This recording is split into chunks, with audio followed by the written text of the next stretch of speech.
이 시간 함께 말씀 나누려고 하는데요. 함께 나누실 말씀의 제목은 하나님의 전쟁이라는 제목으로 함께 말씀을 나누겠습니다. 제가 요즘에 사역이라는 것에 대해서 이게 머리로 배우는 것도 굉장히 중요하거든요. 근데 참 몸으로 경험을 한다는 게 너무 중요한데, 제가 요즘에 이제 한일교회를 와서 너무 경험하는 게 뭐냐면, 사역은요 자원함이 먼저가 아닙니다. 부르심이에요. 이건 경험의 영역입니다. 그러면 왜 이 자원함이 아니라 부르시는 게 먼저인가? 예를 들면 이런 거죠. 저는 이제 지금보다 어렸던 신학생 시절에 그때도 많은 사람 살리기를 원했습니다. 물론 야망 때문에 그랬지만 저는 큰 일을 하기 원했고 많은 이제 사람을 살리기 원했어요. 그런데 그렇게 자원하는 마음이 뜨거웠던 시절, 하나님 나를 좀 사용해 달라고, 나 정말 일하고 싶다고, 나 누구를 만나도 해낼 자신이 있다, 이런 시절에는요, 누가 저한테 와가지고 자기 집의 비밀을 말해준다든지 지독한 중독의 문제를 상의하러 오는 사람은 아무도 없었어요. 나는 뜨거운데, 나는 하고 싶은데 안 오는 거예요. 없는 거예요. 그런데 사람이 진짜 웃긴 게 뭐냐면요, 나이를 들고 경험을 하니까요, 그러니까 많은 경험을 한 건 아닙니다. 저는 이제 아직 연소하기 때문에. 근데 사역을 하면서 사람을 경험하게 되잖아요. 점점 무서워지더라고요. 그러니까 경험이 쌓이면 겁이 없어지는 게 아니라 경험이 쌓이니까 점점 무서운 게 많아지더라고요. 사람은 무서운 거구나. 사역은 무서운 거구나. 정말 사역자가 정말 하나님 앞에 바르게 살지 못했을 때 하나님한테 받는 징계라는 것은 무서운 것이구나. 이게 있잖아요. 설교도 무서워지고 상담도 무서워지고 사역도 무서워지고 점점 무서워지는 거예요. 그러니까 사역이 뭔지를 몰라서 겁이 없을 때는 뭐 누구도 말하면 오기만 하면 나 죽었다, 나 진짜 완전 실력 있는 사람이다 이랬는데, 제 연약함을 알고 인생의 험악함을 알게 되니까요, 이제 힘든 분들이 오는 게 두려운 거예요. 무서운 거죠. 그래서 제가 한일교회를 와가지고 이제 가끔 가다가 이제 전화를 받죠. 목사님 만나고 싶은데 혹시 만날 수 있을까요? 라고 하면 숨이 턱 막혀요. 보나마나 너무 심각한 문제겠죠. 그러니까 이게 두려워지니까 제가 그 다음부터는 어디 좀 쉬운 길 없나, 사람 안 만나고 사역하는 길은 없나, 그렇게 찾아다녔죠. 그런데 하나님의 섭리는 정말 이상해요. 제가 그렇게 원하는 때는 환난당하고 빚지고 원통한 사람은 그림자도 없었어요. 제 앞에 나타나진 않는 거죠. 물어보지도 않고. 근데 이제 겁이 많아져서 피하고 싶고 못하겠다라는 생각이 들 때 하나님이 너무나 힘든 분들을 보내주시는 거예요. 만나게 하시는 거예요. 그러니까 제가 경험해 본 바, 사역은요 자원함이 아니에요. 부르심이에요. 하고 싶다고 할 수 있는 게 아니고요, 부르시는데 안 할 수 있는 것도 아니에요. 부르시면 하는 거예요. 안 부르시면 못 하는 거예요. 정말 철저한 부르심이 먼저라는 거죠. 그런데 이렇게 새로운 사역이 시작되면서 제가 지금 경험하는 게 뭐냐, 제가 최근 5년 동안에 이제 어떤 문제들을 많이 만났죠. 만나면 이게 한일교회 와서 이제 이런 게 열렸는데, 어떤 문제를 딱 들으면, 그전에는 이런 사연이 오픈된 적이 없었는데 제 앞에서 이제 사연들이 오픈됩니다. 그러면 숨이 탁 막혀요. 감당이 안 돼요. 감당 안 되는 문제들을 만나게 되는 거죠. 그러니까 예를 들어서 제가 처음에 만났던 이게 여리고성 중에 가장 힘들었던 여리고성은 한일교회였죠. 왜 그랬냐, 처음에 딱 왔는데 저보다 다 연세가 많으세요. 도대체 나보다 연세 많고 경험 많으신 성도님들을 나는 도대체 어떻게 섬겨야 되나? 이분들이 저한테 인생을 배우겠어요? 이분들이 저한테 그 가정생활을 그렇게 오래 하신 분들이 저한테 가정생활에 대한 처방을 듣겠어요? 어떻게 할 거예요? 제가 그냥 강단에 서면 숨이 턱 막히는 거예요. 죄 고백을 안 해볼 사람들한테 어떻게 설득해서 죄 고백을 시킬 것인가? 길이 안 보이죠. 숨이 탁 막혀죠. 그리고 어떤 때는 제가 경험해보지 못한 가정의 문제, 경험을 안 해본 거예요. 그 문제를 저한테 들고 오는 거예요. 중독의 문제, 금전의 문제를 맞이하게 되는데 쉬웠던 문제는 거의 없었던 것 같아요. 전부 다 제가 만나는 문제들은 난공불락의 여리고성이었고, 정말 이 여리고성을 이제 만나는데 제가 너무 신기한 걸 경험한 거예요. 그게 뭐냐면, 어떤 분이 어떤 문제를 가지고 옵니다. 경험을 안 해봤다니까요. 그럼 뭘로 공략하겠어요? 해줄 말이 없죠. 그러니까 제가 경험해본 문제면 제가 처방을 줄 수 있어요. 근데 내가 경험을 못 해본 문제잖아요. 그럼 뭘로 공략을 하겠어요? 못 하겠는 거예요. 그래서 사실은 답을 주지도 못하고 그냥 어영부영하다가 그냥 그분하고 헤어진 적도 되게 많았어요. 근데 해결돼요. 이게 신기했어요. 제가 한 게 없거든요.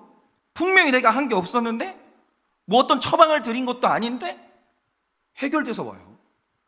그래서 5년 동안 제가 겪은 게 뭐냐면 이게 내 싸움이 아니구나, 하나님 싸움이구나. 저는 하나님을 만났어요. 여기서 여러분들 덕분에. 그냥 하는 말이고 아니고요, 진짜 한 것이 없어요. 아니 그렇잖아요. 제가 나이가 처음에 하늘교 왔을 때가 39이었어요. 그럼 뭘 하겠어요, 뭘 제가. 그런데 제가 하지를 못했는데 굉장히 대단한 성벽들이 다양한 방법으로 무너지는 신기한 광경을 너무 많이 구경했어요. 참 재미있는 5년을 보냈습니다. 그래서 저의 5년은요, 하나님이 살아계시다, 근데 그 하나님이 어떻게 일하시는가, 이걸 구경하는 너무나 신나고 재미있는 5년이었다는 거예요. 이건 진짜 너무 재미있는 모험이었어요. 와, 하나님은 이렇게도 하시는구나, 저렇게도 하시는구나. 야, 진짜 하나님이 창조적이다. 너무 살아계신 하나님을 경험하는 거예요. 그래서 이제 저는 이 전쟁을 할 때 이게 저의 전쟁이 아니라 하나님의 전쟁이기 때문에 저는 이제는 인본적인 말은 절대로 안 해요. 왜 이런 말이 있죠? 어떤 분이 딱 왔는데 이런 사람은 안 바뀌어요. 이런 사람은 안 바뀌고요. 이 가정은 이혼해야 돼요. 방법이 없어요. 이 가정은 이혼해고요. 이런 말은 저는 절대로 안 해요. 왜냐? 이게 만약에 내가 해야 되는 전쟁이면 그 말을 하는 게 맞죠. 왜냐면 내가 못하니까. 아니 그런 가정들을 제가 뭘로 살리겠어요? 뭘로 고치고. 제가 못하니까 헤어지세요, 이혼하세요. 그렇게 말할 수밖에 없는 거죠. 그런데 이거 있잖아요, 하나님이 일하시는 걸 제가 경험하니까 하나님이 못 고치는 사람은 없어요. 하나님이 살리지 못하는 가정은 없어요. 근데 하나님이 하신다는데 내가 뭔데가 안 된다고 해요. 아니 하나님이 하겠다는데 내가 뭔데 이혼을 한다 하냐고 말하냐고요. 그럴 수가 없는 거죠. 그러니까 저는 제가 할 수 있다고 말할 때는 저 카드 있어요, 저한테는 사실 노하우가 있습니다, 한번 해봅시다, 이게 아니고요, 하나님이 할 걸 아니까 된다고 말하는 거예요. 마찬가지로 지금 우리 인생에서는요, 나로서는 방법이 없고 카드가 없고 이게 뚫어낼 어떤 이 방법점이 안 보이는 난공불락의 성을 만날 때가 있어요. 그러니까 안 돼요. 애를 쓰면 쓸수록 절망감을 느끼게 하는 난공불락의 성을 만나는데 그게 상황이 될 수도 있고 인간이 될 수도 있는 거죠. 근데 그 전쟁이 내가 되잖아요. 내 전쟁이 되잖아요. 그럼 못 이겨요. 여러분, 만약에 오늘 여리고성을 만나는데 이스라엘 백성들이 그게 사람이 함락해야 되는 전쟁이었다고 하죠. 절대 안 무너집니다. 고고학적 발견에 의하면 여리고성이요, 어마어마하게 견고한 성이에요. 이중의 성벽이거든요. 못 넘어뜨려요. 아니 공성전을 해도 뭔가 이제 여러분도 아시는 것처럼 이 도구가 있어야 하게 되는 건데 무슨 도구가 있어요? 아니 그 당시에 칼이 뭐 청동기 시대도 아닌데 뭘로 그럼 무너뜨릴 거예요? 안 되는 거죠. 그런데 이게 하나님의 전쟁이 되면 무너져요. 여러분, 이 원리를 우리가 알아야 돼요. 인간의 전쟁은 안 돼요. 근데 똑같은 전쟁을 하나님이 하시면 된다라니까요. 그런데 중요한 게 이겁니다. 이게 하나님의 전쟁이 내 전쟁으로 만드는 사람이 있고 내 전쟁을 하나님의 전쟁으로 만드는 사람이 있다라는 거예요.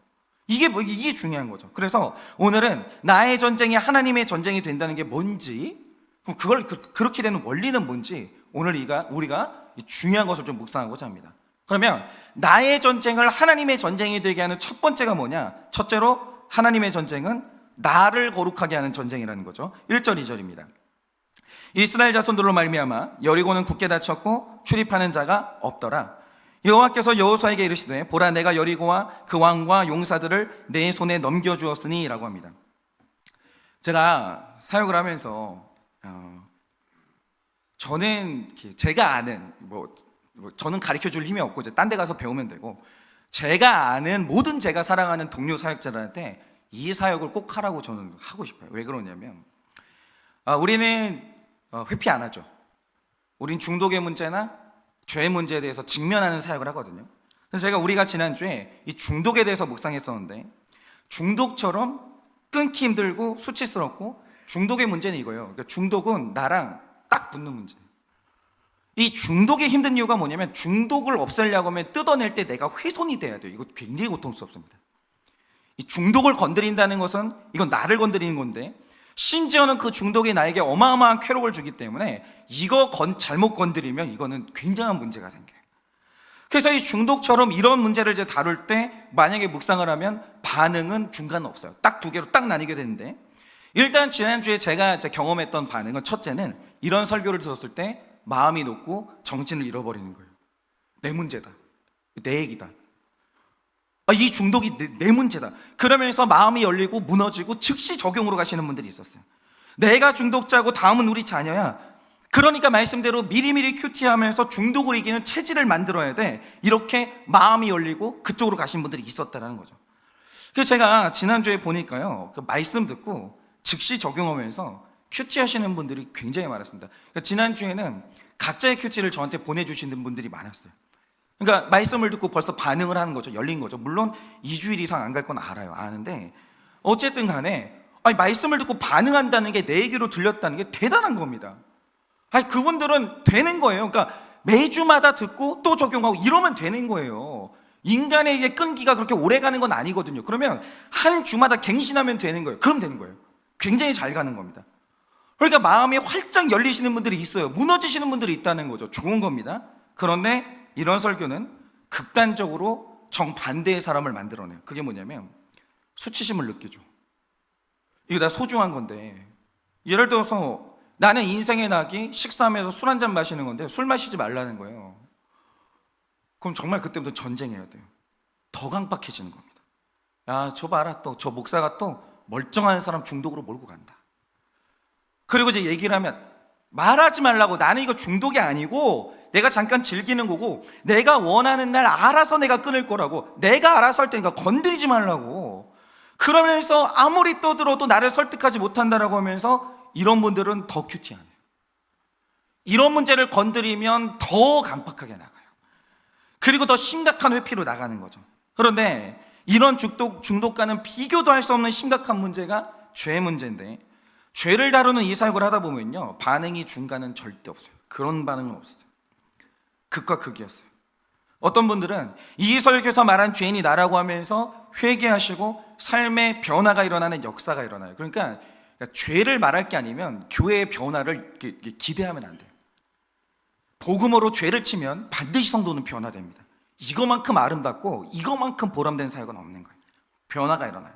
그런데 정반대에 계시는 분들이 있어요. 그게 뭐냐면 더 독해져요. 그럼 한번 해봐라. 당신이 나 찔렀지? 한번 해봐라. 이러면서 더 독해지고 더 강팍해지는 분들이 있어요. 어떤 처방을 받고 흥분이 된다면 왜 흥분되는지 보셔야 돼요. 들킨 거예요. 찔린 거예요. 그래서 흥분이 되고 화가 나는 거예요. 그러면서 설교하시는 저를 엄청나게 미워하고 그런 분들 있죠. 우리 교회는 극단적이야. 너무 치우쳤어. 이 교회는 맨날 회개만 얘기해. 이 교회는 맨날 말씀만 얘기해. 이 교회는 기도가 없어. 이러면서 치우쳤다 그러면서 반대를 하시는 분들이 있어요. 근데 이렇게 하나님이 일하시는, 그런데 이제 이렇게 하나님이 일하시는 전쟁이 되면 오늘 성문을 굳게 닫은 여리고성처럼 적들은 더 강팍하게 나와요. 그러면 이거는 잘 되고 있다는 증거예요. 그러니까 교회 안에 교회가 살아있고 말씀이 살아있으면 이 두 가지가 뚜렷하게 나타나야 되는데, 반드시 더 강팍해지는 사람이 나와야 되고 무너지는 사람이 나오면 그 교회는 건강한 거예요. 그런데 저는 이제 안 되는 교회를 많이 경험해 봤잖아요. 근데 안 되는 교회의 특징이 있어요. 그게 뭐냐면 아무 일도 안 일어나요. 아무 일도 안 일어나요. 그 평화가 아니에요. 죽은 거예요. 하나님이 역동적으로 일하고 계시고 하나님이 일하고 있으니까 강팍해지거나 변화되거나 이 양극단의 일이 일어나는데, 이게 바로 다이나믹이에요. 이 성령의 역사가 이렇게 일어나는 거죠. 그런데 중요한 건 이겁니다. 우리가 다 알지만, 우리 이 스토리 다 알잖아요. 그 여리고성 스토리. 이 성벽은 무너져요. 그런데 여기에서 이 성벽을 사람이 무너뜨린 게 아니라 하나님이 무너뜨려요. 근데 이상한 건 이거죠. 여러분, 이 성벽은요, 어차피 여리고성은 하나님이 무너뜨려요. 이스라엘 백성들 아무것도 안 해요. 아무것도. 그냥 하나님이 와르르 무너뜨리시는 거예요. 근데 왜 하나님이 무너뜨리실 건데 이 현장에 사람이 있어야 돼요? 왜 그런 거예요? 그러니까 이런 거죠. 그러니까 여리고성이 함락이 되고 가나안 땅으로 가면은 이제 칼 들고 전쟁하는 나의 전쟁도 있어요. 있는데 여리고성은 아니라니까요. 여러분 다 아시겠지만 여리고성에서 사람이 한 일은 없어요. 그러면 하나님이 이러실 수 있잖아요. 야, 니네 좀 있으면 칼 들고 전쟁해야 되니까 쉬어. 내가 무너뜨릴 테니까 무너뜨리고 신호 주면 그때 와, 이럴 수 있잖아요. 그럼 그게 아니에요. 사람이 아무것도 안 해요. 여기에 하나님이 사람을 불러요. 그리고 숟가락을 얻는 것도 아니에요. 근데 그냥 거기에 사람의 역할을 요만큼 하나 집어 넣어주는 거예요. 그러면 왜 2절 말씀처럼 하나님은 왜 이 전쟁에 사람을 참여시키고 왜 이 전쟁을 여호수아에게 넘기시냐 이거죠. 여러분, 진짜 하나님의 원리를 모르면요, 고생해요. 쓸데없는 고생해요. 그러면 이런 전쟁, 내 힘으로 무너뜨릴 수 없는 강팍한 사람을 하나님이 무너뜨려야 되는데 거기에 나를 자꾸 참여시키는 거예요. 이 이유가 뭐냐라고 하면 이 전쟁의 궁극적인 목적은 여리고성 무너지는 게 아니라는 거예요. 여러분, 굳게 닫힌 여리고성을 돌 때는요, 그건 내가 봐야 되는 내 강팍함이 있는 거예요. 도도하게 서 있는 여리고성을 돌 때는요, 도도하게 서 있는 내 교만함을 봐야 되는 게 있는 거예요. 죽어도 안 무너지는 내 여리고성이 있다는 걸 봐야 된다는 거죠. 내 안에 무너질 걸 봐야 되기 때문에 강팍한 여리고성을 만나야 되는 거예요. 그러니까 제가 자주 받는 질문이 있는데 이런 겁니다. 저는 성경에 명백히 나타나는 바, 저는 예정론을 믿는 사람이에요. 이건 성경에 나타나요. 사람의 구원은 예정돼 있어요. 그런데 예정이 실제로 존재한다라고 하면 이런 질문을 자연스럽게 하죠. 아니, 하나님이 택하셨고 이 사람은 어차피 구원받을 건데 왜 사람이 전도라는 행위를 해야 돼요? 하나님이 구원할 거잖아요. 근데 왜 내가 이 사람을 굳이 전도를 해야 되는 이유가 뭐예요? 하나님이 설득하실 건데 왜 내가 설득해야 되는 이유가 뭡니까? 내가 전도하지 않아도 설득하지 않아도 이 사람 어차피 구원받잖아요. 이런 질문 하시는 분들이 있어요. 그러면 이 질문에 대한 답이 뭐냐? 그 말이 맞다라는 거예요. 여러분, 하늘교회는요, 저 아닌 다른 목사님이 오셔도 어차피 하나님이 이 교회 부흥을 예비하셨으면 그 부흥돼요. 어쩌면 제가 그 부흥을 맡고 있는지도 몰라요. 저 없으면 더 성장할지도 몰라요. 이 교회는 하나님이 이끌어가요. 전 5년 동안 그걸 경험한 거예요. 뭐야, 아니 진짜 제가 하는 일이 없다니까요. 그냥 가만히 있잖아요. 목사님 잘못했어요, 회개합니다. 왜요? 갑자기 왜 회개를 하세요? 너무 놀란 거예요. 제가 아무것도 안 했는데 그냥 그날 말씀이 들렸대요. 그래서 말씀 딱 보면 그 내용도 아니에요. 뭐야? 진짜 신기하다니까요. 너무 신기하다니까요. 그러니까 제가 이 한일교회를 사역하면서 생색을 못 내는 거예요. 집사님 저 때문에 구원받았잖아요. 그런 게 어디 있어요? 제가 안 했다니까요. 이게 너무 신기한 거예요. 하나님이 이끌어 가시는 거죠. 근데 중요한 건 이거예요. 어차피 하나님이 하세요. 하나님이 여러분 구원하세요. 근데 왜 제가 설교해야 돼요? 근데 왜 하나님은 저를 여기다가 놔두시고 왜 자꾸 저를 만나게 하시는 거예요, 하나님이?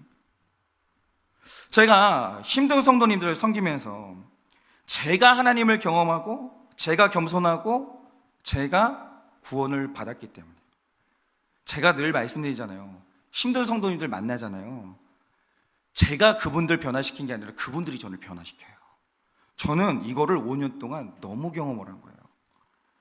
초반에 잠시 힘들었던 우리 한일교회 성도님들을 만나지 않았다면 제가 큐티했겠습니까? 저는 절대 큐티 안 해요. 제가 사랑이 뭔지를 배웠겠냐? 천만의 말씀입니다. 제가 기도했을까요? 절대 안 해요. 절대. 저는 그런 사람이 아니에요. 여러분, 제가 그냥 제 실체를 알려드릴게요. 뭐 다 아시겠지만 신학생들이 신대원을 가면 1년 동안 기숙사에 의무 입소를 해야 돼요. 근데 의무적으로 입소를 하는 이유가 뭐냐면 목회자들을 반드시 훈련해야 되는 한 가지 문제가 있는데 새벽 예배를 드려야 돼요. 저희는 신학교를 가면 다들 길선주 목사님하고는 원수가 됩니다. 왜 새벽 예배 따위를 만들어가지고, 아니 미국만 가도 없대요. 왜 새벽 예배를 도대체 만들어가지고 왜 우리를 새벽에 일어나게 만드는가, 이게 모르겠는 거예요. 그 아침에 이제 새벽 예배를 딱 하면은 신학교에서 있잖아요, 안 일어나요. 신학생들이 뭘 하냐면 음악을 틀거나 사이렌스 윙 다 일어나게 만들어. 그리고 막 이렇게 그 기숙사에 이제 알바 하시는 분들이 막 다니면서 막 일어나시라고 왜 그러겠어요? 안 일어나거든요. 심지어는 어떤 분이 계셨냐면 너무 가기 싫은 거예요, 새벽 예배를. 그래가지고 안 걸리려고 창틀에 매달려 있었던 분들이 있어요. 근데 여러분, 창틀에 매달릴 정성이면 가는 게 낫지 않아요? 우리가 이런다니까요. 저는 거룩한 게 싫은 사람이에요. 제가 무슨 기도를 남을 위해 새벽에 일어나서 기도한다? 그런 건덕지가 없는 사람이 제가. 근데 이상해요. 그분들을 만나면서 하나님을 자꾸 만나게 되니까 제 안에 자꾸 이거는 안 되는데, 그러니까 저는 절망하는데 하나님이 변화시키시는 분들 보면서 제가 사실 한일교회 가지고 불신이 사라졌어요. 하나님은 하는구나. 그분들 덕분에 제가 구원받았어요. 그분들 덕분에 제가 목사 된 거예요. 제가 여러분 훈련시킨 게 아니에요. 제가 그분들 만나가지고 제가 훈련이 어마어마하게 됐어요. 저 때문이에요. 저한테 계속 찾아오시는 분들은 뭐냐면 제 선생님들이에요. 제가 안 변하니까, 제가 거룩하지 않으니까, 제가 하나님을 못 믿으니까 하나님이 그 수고하시는 분들을 계속 보내주시는 거예요. 그러니까 하나님이 저를 한일교회 보내신 이유는 한일교회 구하라고 구원투수로 보내신 게 아니에요. 네 구원 받으라는 거 너 좀 제발. 너 한일교회 안 만나면, 너 때문에 수고하시는 그분들 안 만나면 넌 죽어도 구원 못 받아. 이 원리를 아셔야 되는 거예요. 누구 때문에 강팍한 여리고성을 만나는 게 아니에요. 여리고성이 저렇게 안 무너지는 이유는 이스라엘 백성들 때문이에요. 40년 동안 안 변하는 이스라엘 때문인 거예요. 여러분이 강팍한 배우자, 강팍한 자녀, 강팍한 직장 상사를 만나셨습니까? 그게 그 사람 문제가 아니라니까. 이것 좀 아셔야 돼요. 이 원리를 아셔야 돼요. 그 구원은요, 그 내 문제예요. 내가 뭔가 변하고 무너져야 될 게 있기 때문에 하나님이 그 만남을 하게 하신 거예요. 여러분, 만약에 여러분이 어떤 문제를 만났을 때 이 순서 안 바뀌면 여러분 인생은 죽어도 안 돼요. 먼저 내줘봐야 돼요. 뭐가 억울해요? 목사님 제발 그런 말 좀 하지 말라고. 다 극단이라고 말 좀 하지 마세요. 언제 자기 줘봤어요? 그게 극단이지. 여러분이 평생 살면서 억울해야만 하고 남 탓하기만 했지, 언제 여러분이 자기 탓을 했어요? 자기 직면을 했어요? 치우친 건 우리 교회가 아니에요. 여러분 인생이고 제 인생인 거예요. 언제 우리가 회개를 해봤어요? 다 치우쳤지, 회개 안 하는 쪽으로. 이제 균형을 잡자라는 거예요. 이거 안 바뀌잖아요. 인생의 관점이 안 바뀌면 여리고성 죽어도 안 무너져요. 중독 누구 때문에 왔어요? 오늘 나는 우울증이 왜 왔어요? 마음의 상처가 왜 왔어요? 다 남 탓이죠? 다 남의 문제 같죠? 그 사람이 나쁜 사람 같죠? 천만의 말씀입니다. 이건 나를 위한 싸움인 거예요. 내 문제예요. 내 죄 좀 보세요.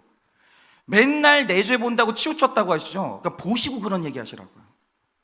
100번 말해도 안 보시잖아요. 치우친 건 제가 아니에요. 말씀이 아니에요. 여러분이고 저예요.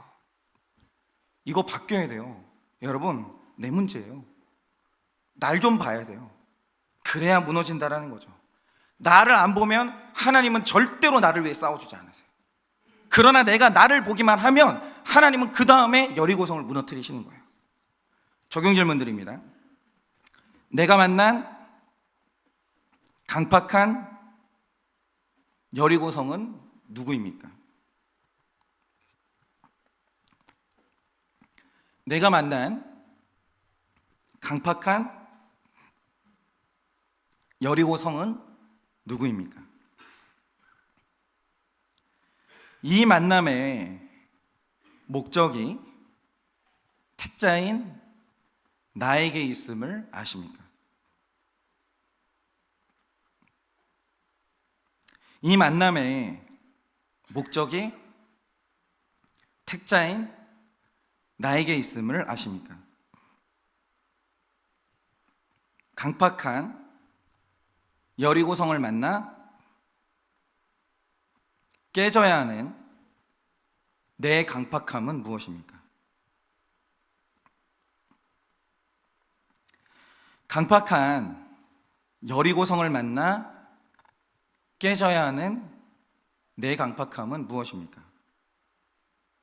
둘째로, 하나님의 전쟁은 우선순위를 알아야 되는데, 잘 들으세요. 오늘은 이제 둘째 대지인데, 이 둘째 대지 안에 우선순위가 있어요. 근데 이게 알아야 돼요. 왜 그러냐면, 하나님은 순서를 정확히 지켜야 하나님이래요. 그런데 사람이 이 순서를 뒤집고 하나님보다 먼저 앞서가기 시작하면 순식간에 내 전쟁으로 돌변이 돼요. 이건 성격의 문제예요. 나보다 하나님이 앞서가시면 이건 하나님의 전쟁이 되는데, 하나님보다 내가 앞서기 시작하면 내 전쟁으로 순식간에 돌변을 하는 거예요. 그래서 이 순서를 지키는 건 정말 중요한 거예요. 그러면 하나님의 전쟁으로 만드는 순서가 뭐냐? 3절입니다. 너희 모든 군사는 그 성을 둘러 성 주위를 매일 한 번씩 돌되 엿새 동안을 그리하라 라고 하십니다. 자, 이 말씀을 보면요, 드디어 이스라엘 백성들이 진군합니다. 여리고성 전쟁이 시작된다라고 말했던 그 수많은 시간들 속에서 드디어 이스라엘 백성들은 오늘 처음으로 적들하고 마주보게 돼요. 그런데 우리가 이 말씀에서 절대 놓치지 말아야 될 초점이 뭡니까? 이거는 사람 전쟁 아니라는 거예요. 반드시 하나님의 전쟁이 되어야만 해요. 안 그러면 이 여리고성은 안 무너져요. 그래서 하나님의 전쟁을 하려면 사람 방법으로는 안 돼요. 하나님의 문법과 하나님의 방법으로 가야 되는 거예요. 그러니까 보세요, 우리가 예전에 중독하고 싸운다라고 할 때 예전에 사람의 방식, 사람의 말이 뭐였습니까? 중독은 중독으로 대체하라는 거예요. 만약에 알코올 중독에 빠졌으면 그 중독을 우유 중독, 운동 등 중독으로 대체하라는 거죠. 그게 인본적인 방법이었어요. 다시 말하면 최악의 나쁜 쾌락을 덜 나쁜 쾌락으로 대체하라, 이런 건데, 여러분 중독에는 좋은 중독이 없다는 걸 아셔야 돼요. 중독은 다 나빠요. 중독은 언젠가 나를 속이게 되고 반드시 문제를 일으킵니다. 그래서 중독은요, 끊어야 돼요. 중독을 중독으로 대체하는 건 그냥 중독의 생명을 연장시켜 주는 거예요. 중독은 끊어야 돼요. 반드시 그래야 됩니다. 근데 이때 하나님이 말씀하시는 게 뭡니까? 중독이라는 쾌락을 고통으로 끊어내라는 거예요. 그러니까 이런 거죠. 너희가 나를 따를 때 각자 자기 십자가를 지고 나를 따르라는 거예요. 이 말 뜻이 뭐냐면 십자가 없으면 회복이 없다라는 거예요. 회복이 없다. 여러분, 고통이 되게 중요한 거예요. 왜 이렇게 생각을 해보세요. 그러니까 지금 여러분들이 이 다이어트를 하고 싶으시잖아요. 이 살과의 전쟁 하고 싶으시잖아요. 그러면 어쩔 수 없어요. 그러니까 먹고 운동을 하는 건 건강한 돼지가 되는 거죠. 네. 안 빠져요. 죽어도 안 빠지는 거예요. 먹는 걸 안 끊어내면. 그런데 먹는 걸 어떻게 끊어요? 저는 진짜 걱정된 게 요즘 들어서 밥이 달아. 진짜 큰일 났어요, 진짜. 토요일 날 소옥자 집사님이 밥을 해주는데 이게 마약이야. 이게 너무 맛있는 거예요. 정말 죽겠는 거예요. 왜 못 끊죠? 우리가 어떻게 끊어요? 근데 그거 끊는 하나님의 방식이 있어요. 그게 뭐냐면 고난 오면 돼요. 그럼 입맛이 뚝 떨어져요. 여러분, 음란 못 끊어요. 음란 끊는 유일한 방법 하나 있어요. 고난 오잖아요. 음란 생각도 안 나요. 그러잖아요. 여러분, 우리가 하나님의 자발적인 고통으로 들어오라고 할 때 묵상이라는 고통으로 끊어내고, 오픈해서 수치당하는 고통으로 끊어내고, 고통이 왔을 때 이거 기회라는 거예요. 네 인생에 불필요한 것들, 중독들 싹 다 끊어내라는 하나님이 기회를 주시는 거예요. 고난은 축복이에요. 사람이 고난 통과하고 나잖아요, 싹 건강해지는 거예요. 불필요한 것들 다 없어지는 거예요. 사람이요, 인생에서 제일 중요한 교훈을요, 고난의 때 다 깨달아요. 다 깨달아요. 고난은 저주가 아니에요. 고난은 갱신이에요. 고난이 오면 인생이 바뀌는 거예요. 이렇게 하나님의 전쟁은요, 하나님의 방식으로 나가야 되는 것인데, 결국 하나님의 방식으로 나가라는 말의 본질이 뭐겠습니까? 하나님은 강팍한 성을 통해서 내가 깨지길 원하신다는 거죠. 그러니까 이 말씀을 한번 보세요. 이스라엘 백성이 드디어 여리고성을 만났고, 자, 한번 보세요. 저 여리고성 무너지기만 하면 모든 문제 다 해결돼요. 내 인생의 고난도 끝나고, 광야 안 돌아도 되고, 우리 땅 생기고, 정착하는 집이 생겨요. 저놈만 무너지면. 저것만 무너지면 우리 가정은 너무너무 행복한 거예요. 그런데 문제는 뭐냐? 이놈의 여리고성이 너만 무너지면 되는데 성문을 더 굳게 잠그면서 강팍해진 거예요. 더 독해지는 거예요. 근데 우리 삶에 이런 경우가 되게 많아요. 예를 들면 이런 거죠. 남편만, 내 아내만 무너져 주면 우리 가정은 완벽하게 행복해지는데 여기 안 무너지는 거예요. 그럼 어떻게 되는 줄 아세요? 열받아요. 진짜 열받아요. 애들도 마찬가지예요. 얘만 공부 좀 해주면, 얘만 변화되면 엄마는 바라는 게 없다니까요. 내 인생에 너무너무 행복해지는 거예요. 얘가 더 강팍해지는 거예요. 이상하게. 예를 들면 이런 거 있잖아요. 공부해라 라고 하면 애들, 내 엄마 그러고 공부하면 부모 인생에 뭐가 걱정 있어요? 아무 걱정 없어요. 근데 이상해요. 점점 강팍해지는 애들이 있어요. 그 부모를 조롱하기 시작하는데 제일 열받는 게 그런 거잖아요. 공부해라 그러면 끝말 꼭 따르는 애들 있어요. 공부해라.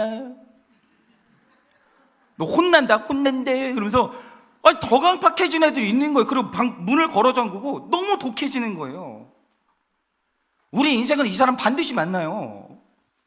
저거 하나만 무너져 주면 내 인생 다 해결되는데 안 무너지는 거예요. 성문을 굳게 잠그고 안 열어주는 거예요. 열받죠. 그럼 이때 우리가 쓰는 방법이 뭐냐? 순식간에 이 전쟁이 인간 전쟁으로 돌변하고 피 튀기는 이 방법이 있어요. 그게 뭐냐면, 혈기날 때 그 즉시 입을 열기 시작하는 거예요. 제일 안 좋아요. 그러니까 이런 거죠. 열 받아요. 열 받으면 배우자한테 딱 열 받아요. 열 받으면 열 받는 즉시 혈기의 언어를 실어서 딱 쏘는 분들이 있어요. 내가 행복하려고 결혼했지 불행하려고 결혼했냐? 이러려고 결혼하겠어. 너 따위랑 결혼 안 하고 그 남자랑 결혼했으면 훨씬 행복했어. 비난의 화살을 던지고 점점 말이 날카로워져요. 독해져요. 너 이 말 던지는데도 너 안 무너져?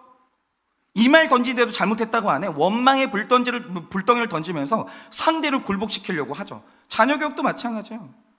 나는 아이의 성공을 위해서 공부시키려고 했는데 애가 게으름이 무너지고 공부하면 얼마나 좋아요. 근데 이상하죠? 어느 날 애가 강팍하게 나와요. 공부 안 해요. 엄마가 공부하라고 하면 할수록 보란듯이 반항을 하면서 더 게임을 하고 하염없이 막 유튜브를 보는 거예요. 강팍하게 나오는 겁니다. 그럼 이제 부모들은요, 불급을 끓잖아요. 끓을 때 언어를 혈기에 쏟아보내는 거예요. 내가 죄책감을 심어주는 거죠. 내가 너 이러는 거 보려고 뼈 빠지게 이랬는 줄 알아? 너 그러다가 일평생 가난하게 살아. 너는 내가 볼 때 미친 것 같아. 너 정신병원 가야 돼. 와, 진짜 있잖아요. 열이 받았을 때, 상처 받았을 때, 화가 났을 때, 그때 입 열기 시작하면 그 순간 내전쟁 돼요. 두고 보세요. 그 즉시 내전쟁이 되는 거예요. 그런데 이런 공격으로 나갔을 때 문이 열리는 게 아니라 내전쟁 되면 한번 해보세요. 여러분이 열받았죠? 화가 났죠? 상처받았죠? 그래서 내 악한 감정에 언어를 실어가지고 쏴보세요. 성문 안 열려요. 더 독해져요, 상대방. 더 악해져요. 그러다 여러분 완전히 파탄 나는 거예요. 그리고 광야로 또 들어가야 돼요. 그러면 이렇게 되면 어떻게 되냐면, 이거 죽이지도 살리지도 못하고 가슴만 치면서 오늘 말씀처럼, 왜 이스라엘 백성들이 여리고성을 엿새 동안이나 돌았겠어요? 안 열리니까, 안 무너지니까 그냥 침묵하고 뱅글뱅글 도는 거예요. 이런 상황으로 하나님이 우리를 몰고 가실 때가 있다라는 거죠. 그러면 그렇게 하시는 이유가 뭐겠습니까? 자, 바로 이 전쟁을 하나님의 전쟁이 되게 하는 방법이 있어요. 그게 뭐냐면, 화났을 때 말하면 안 돼요. 제일 안 좋은 거예요. 상처받았을 때, 원통할 때 입 열면 안 돼요. 제일 안 좋은 거예요. 그거 있잖아요. 내가 상처받았어. 오케이, 내가 너한테 복수해야지 라고 하는 순간 여러분 전쟁 되는 거예요. 하나님은 거기에 일을 못해요. 여러분이 혈기가 나는데 이 혈기를 언어로 표현해서 막 쏟아낸다? 절대 하나님은 일 안 합니다. 그 순간 여러분 전쟁 되는 거예요. 그리고 여리고성은 더 독해지는 거예요. 여러분, 이렇게 하신 이유가 뭐겠어요? 이스라엘 백성들이 40년 동안 왜 광야를 돌았겠습니까? 생각나는 대로 말을 막 하는 거예요. 원망의 말을 휘두르고 반역의 말을 휘두르다가 어쨌든 그래가지고 인생이 완전히 망했거든요. 여러분, 내 가정이 망하고 관계가 파탄날 때 첫 번째 이 죄가 뭐냐면, 화나잖아요. 입 여는 거예요. 제일 안 좋아요. 입 열지 마세요. 비난하는 말, 원망하는 말, 불평하는 말 때문에 망하는데, 이게 제어가 안 되면 여러분 전쟁은 일평생 자기 자신이 전쟁하다가, 피 튀기는 전쟁하다가 아무것도 얻지를 못하는 거예요. 그런데 이런 우리가 깨지지 않으니까 하나님이 말로는 무너지지 않는 강팍한 상대를 보내가지고 우리 입을 닫게 하시는 거예요. 그만 좀 말 좀 하라는 거예요. 해봐. 얼마든지 말해봐. 변하는 게 있나? 여러분이 왜 그런 거 있잖아요. 남자들은 진짜 공포예요. 아내가 두 가지를 할 때 굉장히 공포인데, 일단 어느 날 저희 아내가 제 성을 붙여서 말할 때가 있어요. 박현성. 이러면 이제 그날 난리 난 거예요. 난리 난 거예요. 그리고 얘기 좀 하게 앉아봐. 이러면 이제 하늘이 무너지는 순간인 거죠. 여러분, 그게 아니에요. 한번 해보세요. 그러면 상대는 회피가 점점 심해져요. 인생에 회개하고 싶고 고백하고 싶은 죄가 있잖아요. 여러분들이 그렇게 나누는 내 남편은, 내 자녀는 죽었다 깨어나도 고백 못해요. 상대방이 왜 문을 굳게 걸어 잠근지 아십니까? 여러분 때문이에요. 열면 어떻게 할 건데요? 고백하면 어떻게 할 건데요? 잡아 먹을 거잖아요. 말로 핥힐 거잖아요. 비난할 거잖아요. 그럼 누가 고백을 하겠어요? 누가 성문을 열겠어요? 그래서 하나님의 사람은 전쟁을 할 때 제일 먼저 할 게 화가 났어요? 상처받았어요? 입 열고 비난하는 게 아니라 입 다물고 엿새 동안 기도하셔야 되는 거죠. 입 다물고 큐티하면서 6장 10절과 11절 말씀처럼 말해야 될 때 어떤 말을 해야 될지 지혜를 구해야 되는 거예요. 그러니까 제가 이런 거죠. 하나님이 저를 어쨌든 목사가 돼서 아침마다 기도하게 하셨죠. 저는 큐티하는 목사니까 큐티를 하게 하셨죠. 근데 제가 예전에 이제 우리 선배 목사님들은 하여튼 목회를 하면서 스트레스를 많이 받죠. 풀 데가 없는 거예요.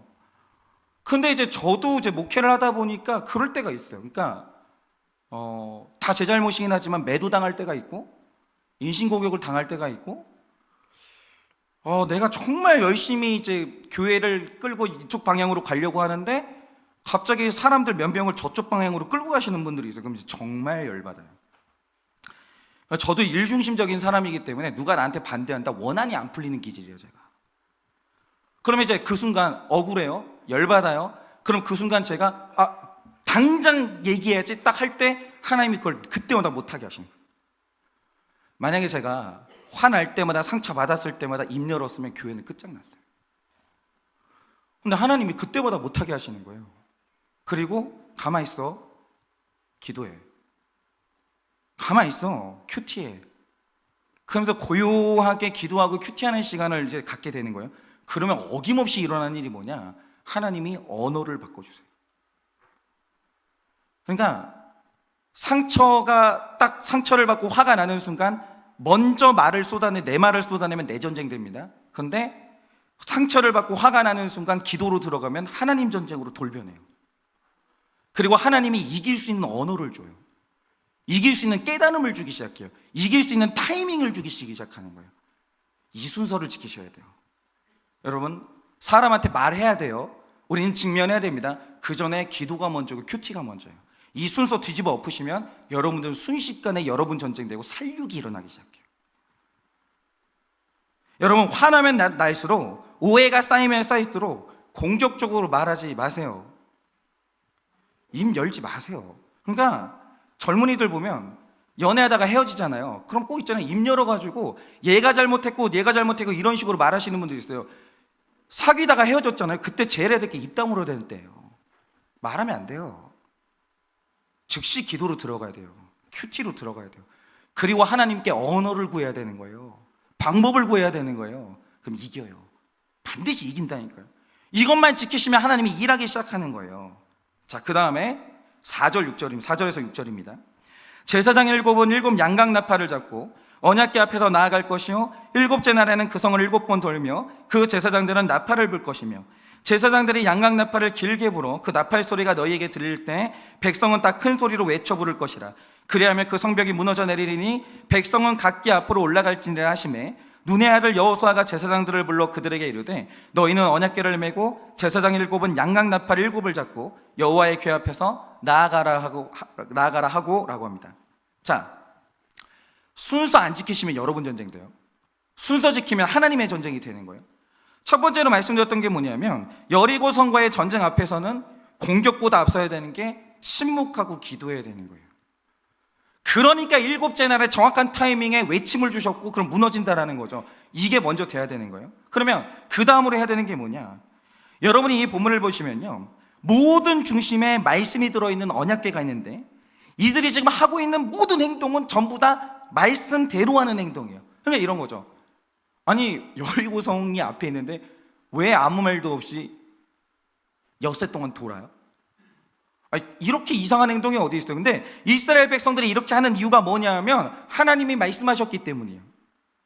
말씀하시니까 침묵하면서 엿새 동안 성벽을 돌았고, 말씀하시니까 7째 날에는 그 성벽을 7번 돌고 제사장들이 나팔을 불었고 백성들이 일시에 외친 거예요. 근데 이게 전부 다 말씀대로 한 거예요. 그런데 이렇게 말씀을 따라갈 때 하나님이 약속하시는 게 뭡니까? 그 성벽이 무너져 내린다는 거예요. 왜냐하면 내가 일할 거니까. 우리가 이걸 확실히 믿어야 되는 게 뭐냐면 만약에 우리 가정의 배우자가 혹은 자녀가 강박한 여리고성처럼 변했다라고 하죠. 그러니까 제가 이번 주에 내가 우리 여자 성도님들하고 한번 좀 여쭤보려고 했는데, 새롭게 하소서, 제가 그거 잘 안 보는데 어떤 분이 나온 거예요. 나왔는데 전도사님인가 하여튼 사역자인데 아내분이 나이가 많으신데 그 청년 찬양 인도자랑 바람이 난 거예요. 근데 더 강팍해지더라고요. 더 독해지더라는 거예요. 그러니까 갑자기 어느 날 그 찬양 인도자가 술 먹고 와가지고 막 문 두드려가지고 열어달라고 그러고, 나중에는 둘이 막 그 살림 차려가지고 집 나가버리고, 애가 있는 엄마인데 그러더라는 거죠. 그럼 뭐 이유가 있겠죠. 그리고 뭐 있겠죠. 이런 식으로 있잖아요. 우리의 삶은요, 잘못했으면 잘못했다고 말할 것 같잖아요. 안 그래요? 엄청 강박해져요, 사람. 잘못한 놈이 오히려 더 독해지는 거예요. 그런데 이렇게 될 때 어떻게 그거 변화시킬 수 있겠습니까? 어떻게 무너뜨릴 수 있겠어요? 이거는 말씀이 안 들리면 방법이 없어요. 그러니까 우리가 확실히 믿어야 되는 게 뭐냐면, 우리 가정의 배우자가 혹은 자녀가 강박한 여리고성처럼 변했어요. 이제 내가 할 수 없다는 게 판명이 됐어요. 그 다음에 여러분이 해야 되는 게 있는데, 무슨 수를 써서라도 말씀 선포되는 예배의 자리에 앉혀놔야 돼요. 그런데 이래야 되는 이유가 뭐냐? 한 번 강박해진 사람, 여러분이 강박함의 이 무서움을 아셔야 돼요. 안 무너져요. 한 번 마음이 굳어지고 독해진 사람은요, 독이 안 풀린다니까요. 사람 자력으로 되는 게 아닌 거예요. 한 번 강박해진 사람은요, 내가 어떤 비난의 말을 퍼붓고 논리적인 말을 퍼부어도 절대 안 무너집니다. 강화가 돼요, 오히려. 그러니까 수치를 당하면 당할수록 방어 기제가 강화가 된다니까. 자꾸 논리적으로 이렇게 만들어내는 거예요. 그래서 세상에서 강박한 사람 무너뜨리는 유일한 방법은 진짜 하나님 만나야 돼요. 진짜 하나님이 있잖아요, 두렵게 말씀하실 때가 있어요. 근데 짧아요. 하나님 말씀 되게 짧아요. 넌 더 이상은 안 된다.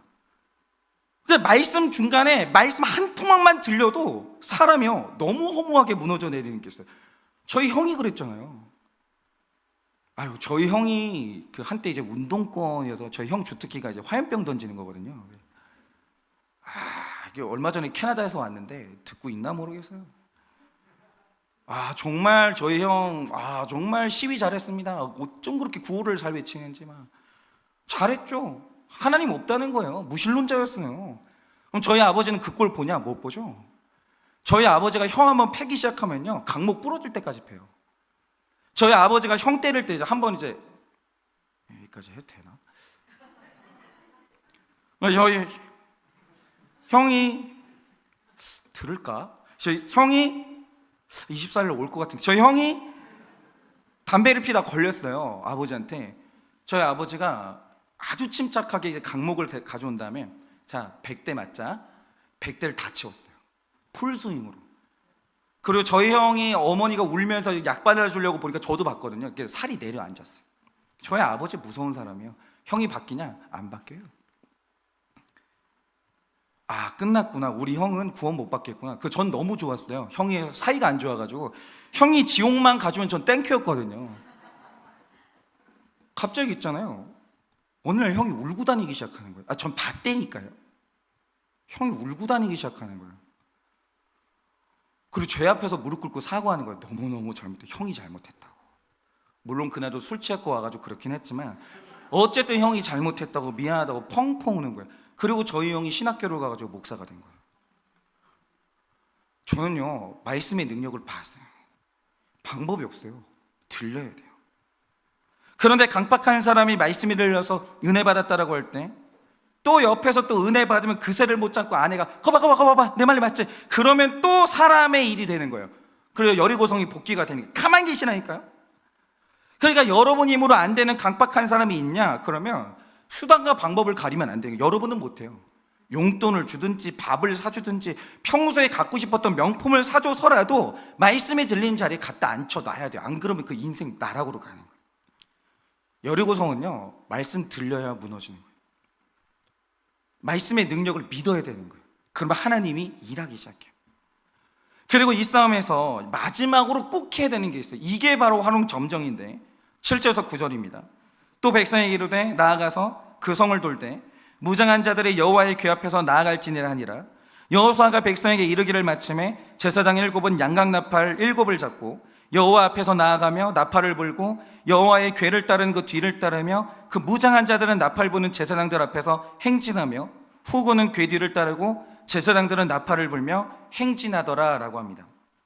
자, 지금까지 우리가 묵상한 이 여리고성이 무너지는 과정들을 보면요, 묵상한 말씀을 보면 사람이 하지 말아야 될 게 있어요. 그게 뭐냐면 하나님보다 먼저 가시면 안 돼요. 이제 그 인본적인 방식을 내려놓으셔야 돼요. 심리학 중요합니다. 우리 교회는 상담소하고 친한 교회예요. 우리 교회는 정신과랑 친한 교회예요. 우리는 그렇게 처방을 합니다. 그런데 중요한 게 뭐냐? 그게 먼저는 아니라는 거예요. 절대 그게 먼저 아니에요. 여러분, 정신과는 죄를 말해주지 않아요. 근본적으로 죄가 해결 안 되면 안 되는 게 있다니까요. 인본적인 게 먼저가 아니라는 거예요.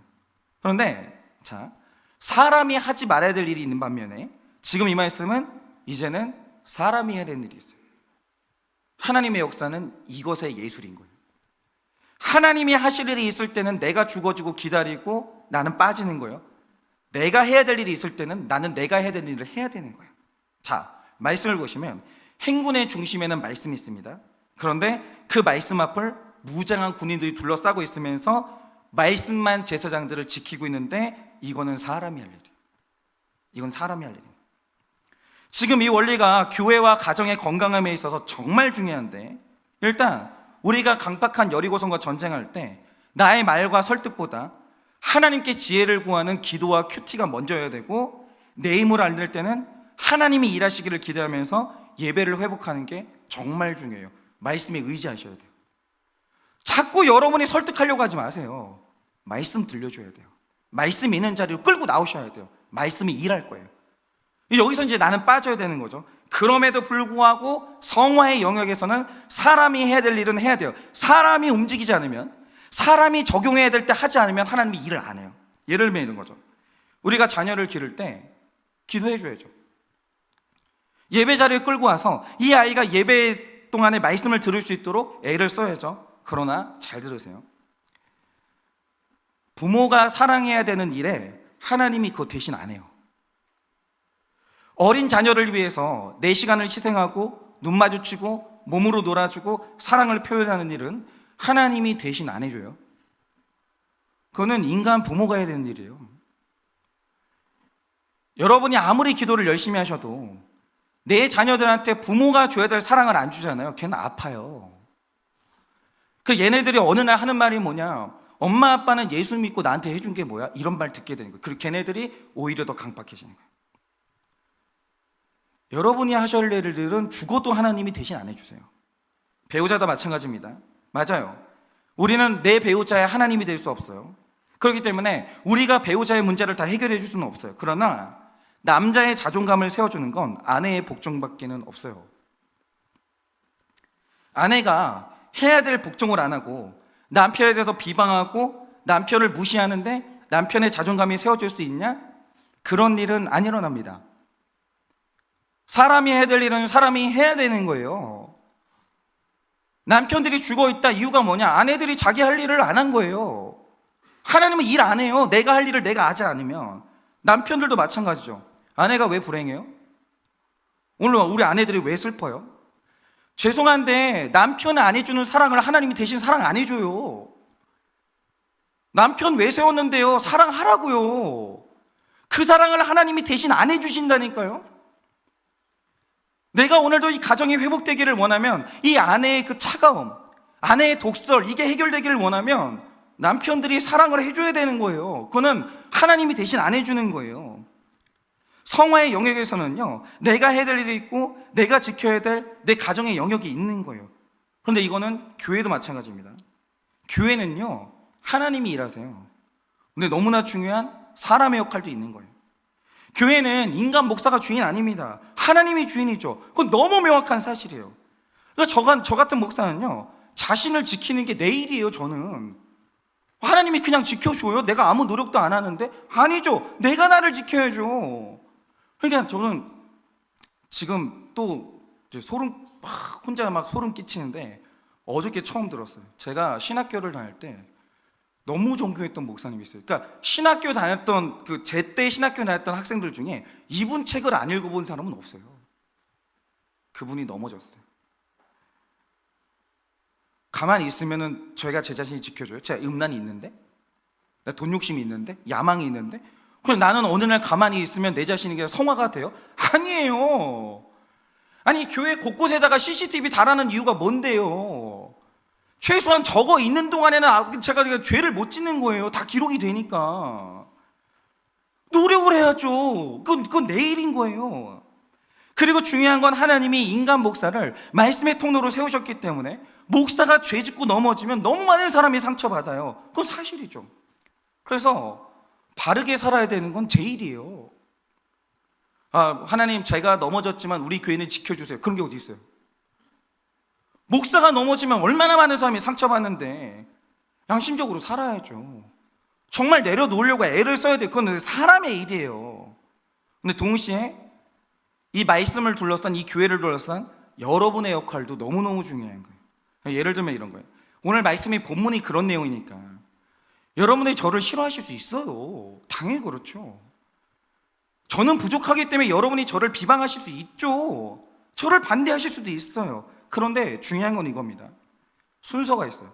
제가 어떤 성도님에 대해서 처방을 하기 전에 먼저 나를 봐야 돼요. 마찬가지로 여러분이 목회자에 대해서 비방을 하시려면 진짜 신중하셔야 돼요.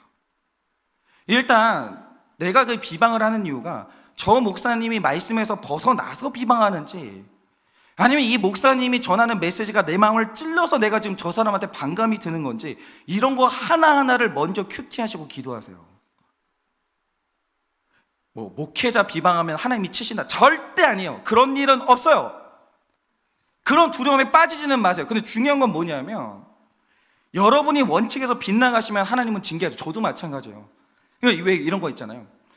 제가 이 물질을 쓰는 이유는 다 교회를 위해서입니다.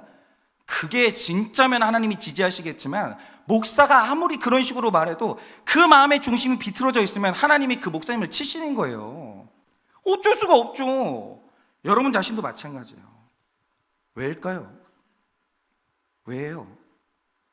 예를 들어 여러분이 제가 설교하면 이 설교에 대해서 반대하실 수 있습니다. 그럴 수 있죠. 반론이 있을 수 있어요. 그러면 진짜 그런 분들이 있어요. 이게 성경적인가? 완전 환영이에요. 완전 환영. 목사님이 지금 이렇게 성경적으로 설교하고 있나? 이게 저 목사님이 지금 하는 말이 성경에 근거가 있나? 저는 이런 질문을 받을 때, 여러분 혹시 유튜브 보셨어요? 댓글? 만약에 어떤 분이 진짜 그렇게 순수하게 궁금해서 질문을 던지잖아요. 저는 댓글을 이만큼 달아요. 설명을 충분히 해드리기 위해서. 얼마나 귀해요. 얼마나 귀해. 그리고 어떤 분들이 저는 이제 손동희 권사님이 손영원 목사님의 손녀인 줄 알았거든요. 따님이래요. 누가 지적을 해주신 거예요. 사과해야죠. 그런 이제 피드백이 오고 가야 되는 거, 그건 너무 좋아요. 근데 중요한 게 뭐냐면, 제가 이제 설교에 대해서 여러분이 이제 비방을 하실 때 왜예요? 그 중심을 보셔야 돼요. 신중하셔야 돼요. 여러분 내면 세계 안에서 말씀을 보호하셔야 되고, 설교하는 사람에 대해서 정확하게 여러분 분별을 하셔야 되는 거예요. 그리고 제발 제가 부탁드리는 게 뭐냐면, 비방하실 수 있어요, 저를. 근데 초신자 붙들고는 하지 마세요. 만약에 뭐 그런 거잖아요. 교회 오래 다니신 분들은 인간 목사랑 틀어줘도 예수는 안 떠나요. 그잖아요. 근데 초신자는 아니에요. 제발 있잖아요. 누가 내 편 들어줄 것 같아서 초신자라도 붙들고 이 사람의 어떤 그 동의라도 얻어내자. 그럼 여러분 큰일 나십니다. 그 소자 하나 있잖아요. 실족해 하시면 큰일 나는 거예요. 정말 있잖아요. 그 다음부터 시험이 들어서 말씀이 안 들리는 거예요. 그리고 이런 분들이 있죠. 아직도 나는 왜 죄 고백을 해야 되는지, 왜 날마다 큐티를 해야 되는지 이해가 안 되고, 불신결혼이 왜 죄냐, 이혼이 죄냐, 반감이 들 수 있어요. 아프거든요. 그럴 수 있어요. 그런데 이때 교회가 일어서려면 비방하는 사람이 아니라 보호하는 사람이 있어야 되는 거예요. 말씀을 설명해주고 보호해주는 사람이 있어야 되는 거예요. 그래서 저는 우리의 교회 운명이 여기 달렸다고 생각하는데, 교회와 말씀을 보호하는 사람이 아니면 그런 거죠. 이런 거죠. 제가 말씀을 보호하지 않으면 우리 교회 망해요. 근데 제가 목회자가 말씀을 보호하고 나의 야망으로부터 말씀을 보호하면 우리 교회는 사는 것이죠. 근데 어느 교회도 마찬가지예요. 말씀을 보호하는 성도가 많으면 교회는 살아나는 것이요, 말씀을 비방하는 사람이 많아지면 교회는 무너질 수밖에 없는 거예요. 근데 그거는 사람의 역할이에요. 하나님이 대신 안 해줘요. 그래서 우리는 비난과 공격적인 말을 하기 전에 오늘 말씀은 이거예요. 여러분, 하나님의 전쟁이 되게 하세요. 근데 앞서가지 마세요. 여러분이 하고 싶은 말을 하기 전에, 어떤 행동을 하기 전에 물으세요. 기도하시고 큐티하시고 공동체에 물으세요. 그리고 나서 하나님께 언어를 구하세요. 적용을 구하세요. 행동을 구하세요. 그리고 하나님이 7일 후에 너 1일째 외치지 마, 2일째 외치지 마, 3일째도 외치지 마, 7일째 외쳐라고 하면 그때 외치면 무너진다라는 거죠. 그래서 정말 오늘은 여러분들이 기도와 큐티가 먼저 되고 예배가 먼저 되고, 그 다음에 여러분들이 해야 될 일은 그 적용을 해나가시면서 여러분 인생의 모든 여리고성이 다 무너지는 역사가 일어나길 예수님의 이름으로 축원합니다. 우리 찬양팀 나와주시고 적용 질문 드립니다. 배우자와 자녀의 강팍함 앞에서 비난의 말을 먼저 합니까? 기도를 먼저 합니까? 배우자와 자녀의 강팍함